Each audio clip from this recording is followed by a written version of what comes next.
Hello, everyone. I'm Bikem, and I'm an engineer at Essential. And we're building intent-based infrastructure and tooling to accelerate the transition from value extraction to intent satisfaction. And today I'm going to be talking about ERC-7521 Generalized Intents for smart contract wallets. The aim of this ERC is to introduce a single common interface for intent-based projects in the Ethereum ecosystem.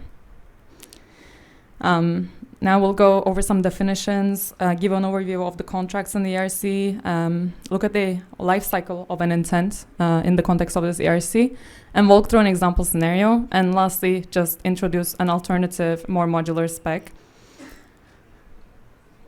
So in the context of this ERC, we define a user intent as a set of operations and expectations set by a user.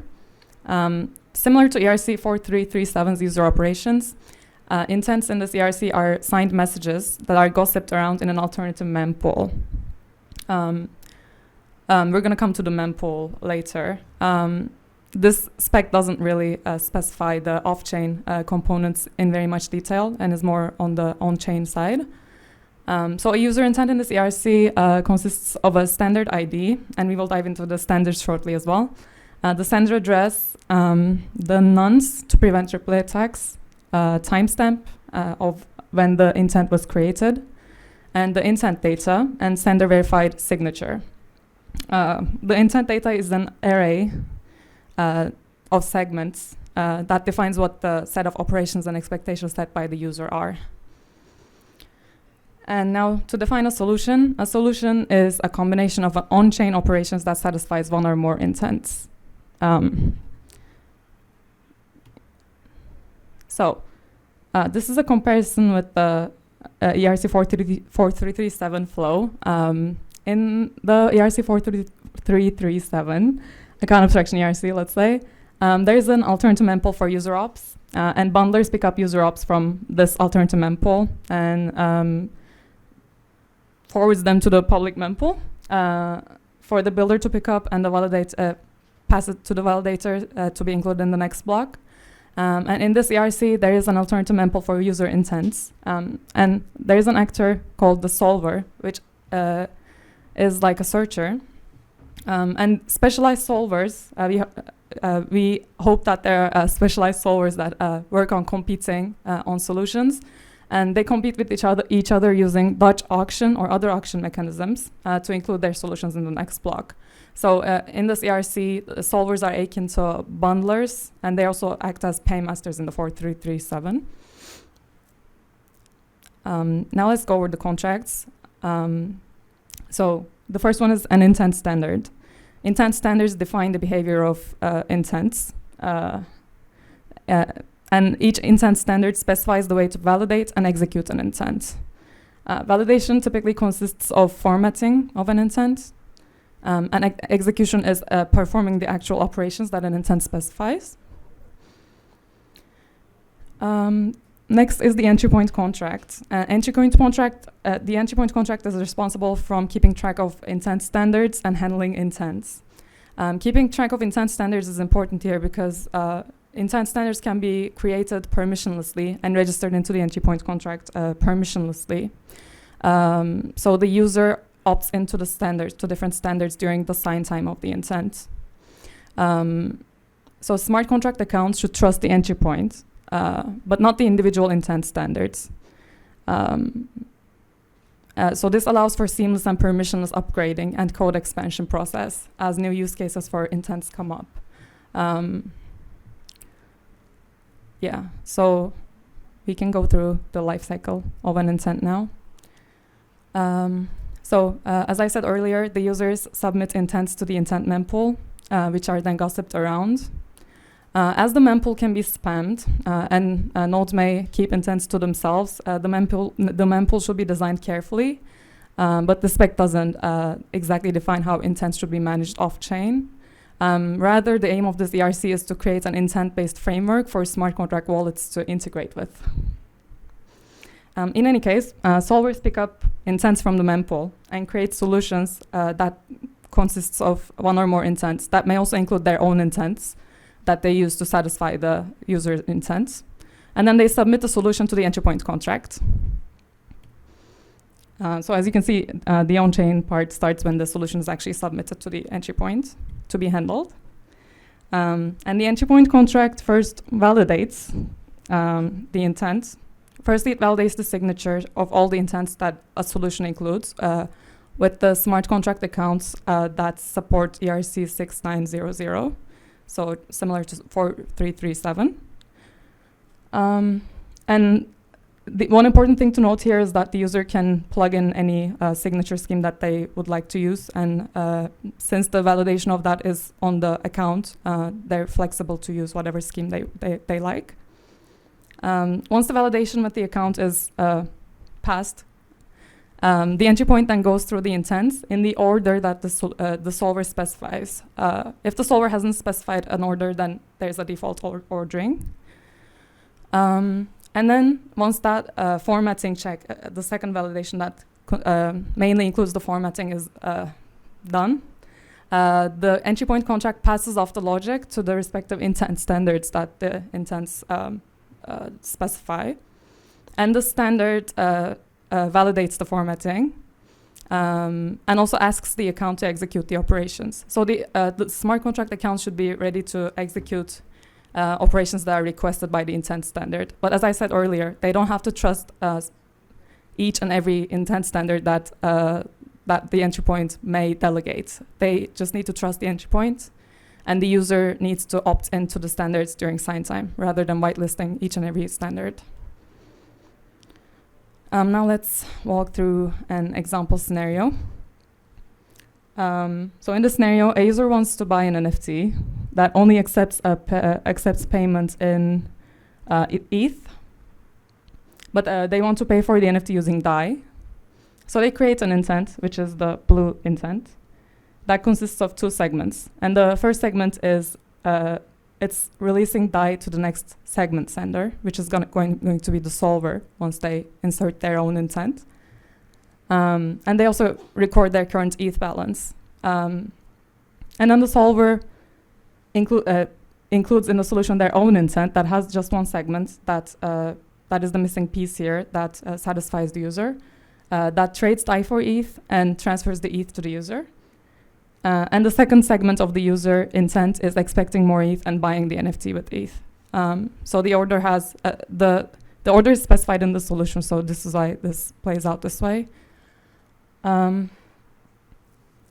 There's actually another possibility here. Maybe the solver, if the user didn't expect more ETH in the second segment, but instead expected the NFT, then the solver would have come up with another solution in which they trade the DAI for ETH and then buy the NFT and then forward that to the user. So here in this example, each intent has a standard, as I said earlier, and this example uses the asset-based intent standard that we introduced, but it isn't a part of the spec. The standards are going to be a community work, we're hoping, and but we still have an example asset-based intent standard that covers most of the use cases, in our opinion, that deals with ETH, ERC-20, ERC-721, ERC-1155. So the specifics of the asset-based intent standard are not a part of the spec, so I'm not going to go deeper into that. But I just want to introduce a more modular and more composable spec that we're working on. So in everything that I've described so far, each intent has a standard, but we can also make it so that standards are specified per segment. So that makes that makes standards even more modular and composable. For example, instead of having an asset-based intent standard that deals with releasing any kind of asset or requiring any kind of asset, and then deals with keeping track of the balances of all of these assets, we can also create very simple standards. For example, an ETH release standard. That would be a standard that only has a standard ID and just a release parameter. That can be a constant equation or a linear equation or an exponential equation, depending on what the standard specifies. That will be evaluated during the timestamp that the solution has. and then we'll release the ETH that the user wants to release. So yeah, instead of having this this approach where a big intent standard is dealing with everything, we can go even more modular. So in this case, as you can see, the standard is in the segment, and this is just an example segment. But in the original spec, the standard belongs to the user intent. I think these are both doable, but yeah, for the more modular spec that I just described, we can mix and match segments, and we think there are very interesting use cases for that. And we can talk about these if you'd like after the talk. And I just want to point out that this is a community effort, and we want this to be a constantly evolving discussion, so that we as a community agree upon some standards that will cover most of the use cases. So you can join the discussion, you can reach our GitHub, access our blog, and essential.builders. Thanks for listening. And I'm open to any questions. Hey. Hey. Could you sort of give an example of how like a standard like this would be used? You had sort of the segment, the interweaving segment with the solver going into it. I want to see an example where, like, let's say you take like Uniswap X, and Uniswap X was using this standard on the execution side. And you could say like a cross-chain environment. What would they need to change in the way that their design works to be able to map onto something like this that allows the fillers to sort of insert whatever the price that they want to actually fill, source of liquidity at, whatever it is, as a component of this? Maybe, yeah, if you can just say, what would be the challenge in sort of moving a design like Uniswap X to using a standard like this? Yeah. So all of the intent standards that can be defined define the validation and execution, the means of validation and execution for the standard. So like one example of a standard was, for example, this segment is an ETH release standard, and it just has an ETH curve that specifies the release parameters. But since segments are encoded and they are found in the user intents as a blob of data, just bytes, implementing a standard that I don't have like a specific use case or like an example standard that I can come up with right now.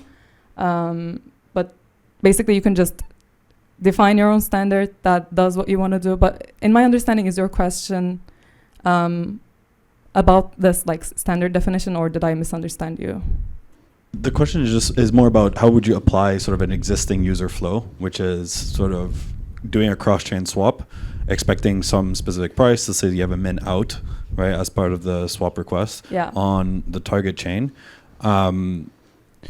Is there something about the standard that makes implementing that kind of stuff complicated, or does it, you know, what goes into actually deploying that into the standard or adding this interface to that user flow? Yeah, I would probably define like an Oracle standard or some kind of like Oracle's bridges various interesting nonce schemes. They can be implemented using this model, in my opinion.